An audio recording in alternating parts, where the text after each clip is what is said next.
Hello everyone, आप सभी का स्वागत है आपके अपने यूट्यूब चैनल पूजा ढिल्लों पर। हमारे चैनल को लाइक कीजिए, शेयर कीजिए और सब्सक्राइब कीजिए। इसी तरीके से हमारे चैनल के साथ बने रहिए।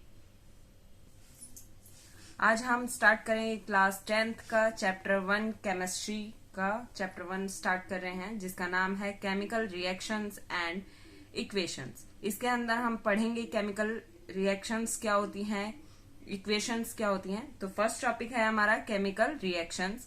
केमिकल रिएक्शन क्या होती है? It is a process in which one or more substance formed new substance. मतलब इसके अंदर क्या होता है कि एक या दो से ज्यादा सब्सटेंस आपस में मिलकर एक नए सब्सटेंस को बनाती है, मतलब नई चीज को बनाती हैं। इसे कहते हैं chemical reaction. And it can't be reversible by physical method. ये जो प्रोसेस होती है, जो केमिकल रिएक्शन होती है, ये रिवर्सिबल नहीं होती बिना, मतलब खाली फिजिकल प्रोसेस के जरिए ये रिवर्सिबल नहीं होती। बाय केमिकल रिएक्शन प्रोसेस ये होती है रिवर्सिबल, बट फिजिकल मेथड से ये रिवर्सिबल नहीं होती। फिजिकल मेथड्स जो कि हम 9th क्लास में पढ़ चुके हैं, जो कि हैं मैग्नीशियम फिल्ट्रेशन, स्ट्यूफिकेशन, डिस्टिलेशन और इवेपरेशन। नेक्स्ट है chemical reaction involves. Chemical reaction जो है उसके अंदर क्या क्या इन्वॉल्व होता है? तो चेंज इन स्टेट होता है, चेंज इन कलर होता है, change in temperature and evolution of gases.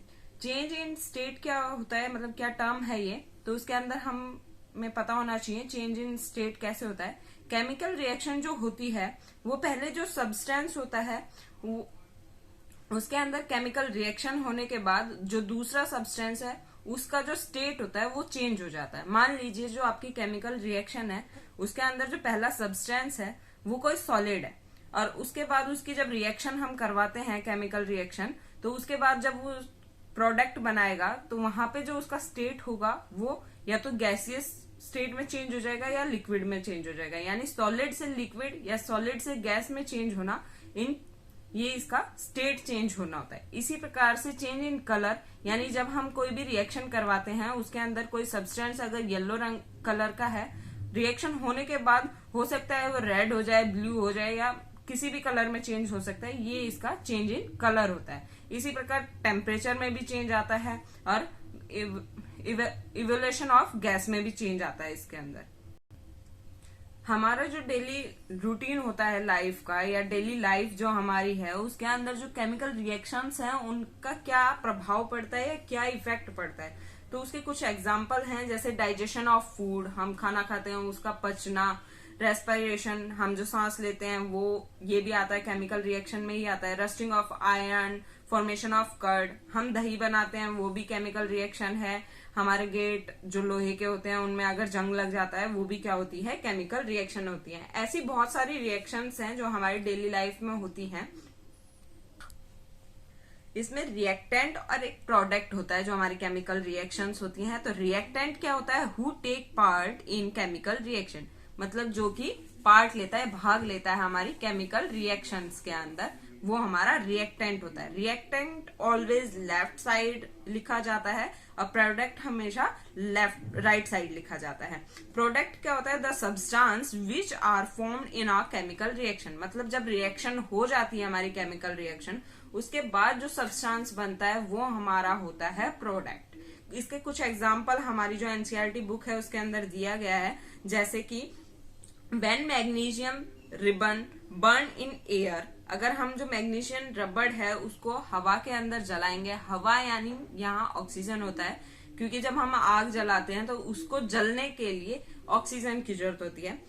Given us magnesium oxide, जब हम उसको बर्न करते हैं तो वो वहां पे मैग्नीशियम ऑक्साइड देता है। ये एक्टिविटी 1.1 है एनसीईआरटी की।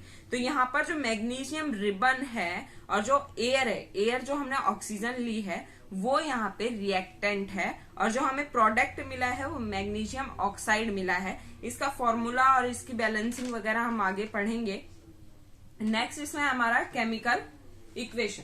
केमिकल इक्वेशन के अंदर अब हम पढ़ेंगे कि कैसे केमिकल रिएक्शन होती है और कैसे ये बनती है। A chemical reaction can be represented by chemical equation. जो केमिकल रिएक्शन होती है वो दर्शाई जाती है केमिकल इक्वेशन के जरिए।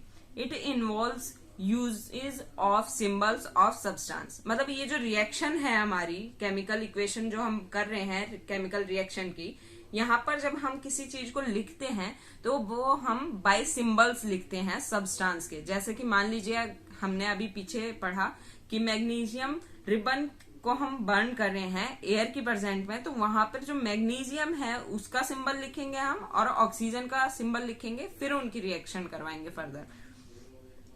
और जब हम इनकी रिएक्शन करवाते हैं तो जो रिएक्शन जिनके बीच में हो रही है वो रिएक्टेंट होते हैं, और उनकी रिएक्शन होने के बाद जो हमें मिल रहा है वो हमारा प्रोडक्ट होता है।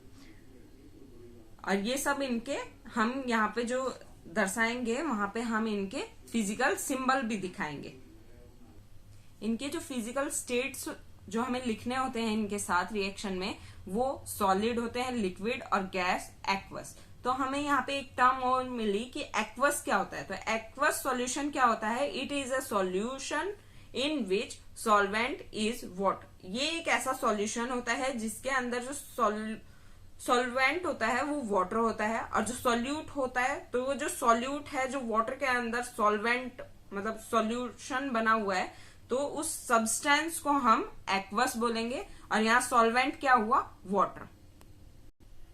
अब हम यहाँ पे आपको करके दिखाते हैं केमिकल इक्वेशन कैसे लिखी जाती है।